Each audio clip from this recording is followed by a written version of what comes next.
राजकीय जीवनात तेवढ्या निवडणुकाला तेवढ्या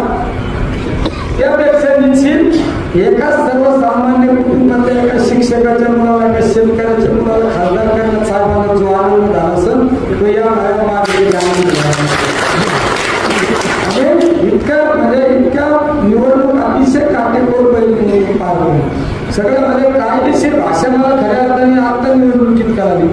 कायदेशीर केली आमदारकीपर्यंत चालता निवडणूक हानी केली आमदारकी हे थोडा होता भाग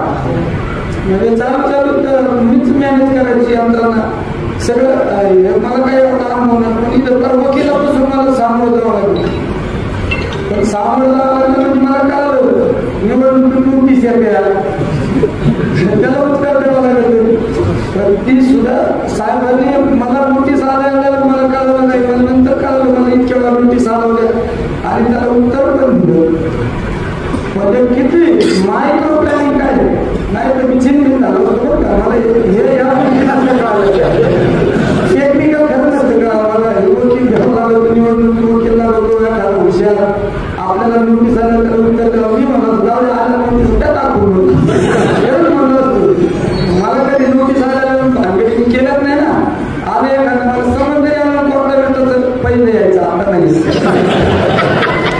आमदारकीच्या आधी ज्ञान घेऊन नाही जाऊन वारा निघाव बोलायच्या अरे नोटीस आला ना आपण बघितलं पण नाही म्हणजे या गोष्टी असतात निवडणुकीत आपण एक लोकांचा अंदाज असतो तो पाहता आता कळाला म्हणजे आपण लढाईला जिंकताना लढाईला जाताना ना सगळी सामग्री लागतो आणि ही म्हणजे सगळी सामग्रीची लढाईची तयारी करणारी हे म्हणजे श्रीकृष्ण चक्र ते आहे ना सुदर्शन चक्र खतरनाक आहे ना पोटातून बाहेर निघलं ते किसका भी छेद कर सकते कोणाचा पण करू शकते मला साहेब मला जास्त आता मी दैवत बोलतोय पण तुम्हाला शामत साहेब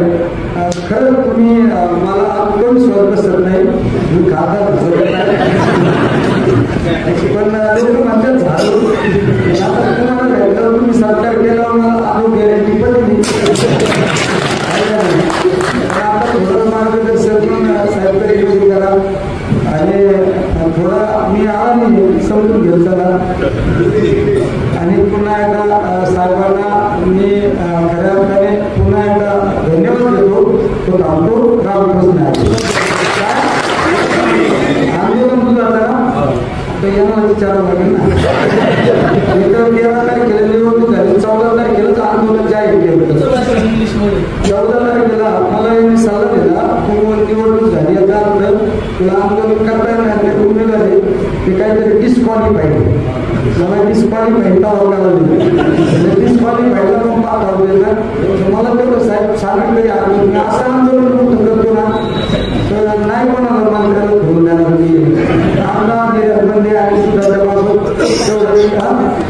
दोन गोष्टीबाबत आपल्याला आंदोलन करायचं त्या दोन गोष्टीला फायदा झाला आपल्याला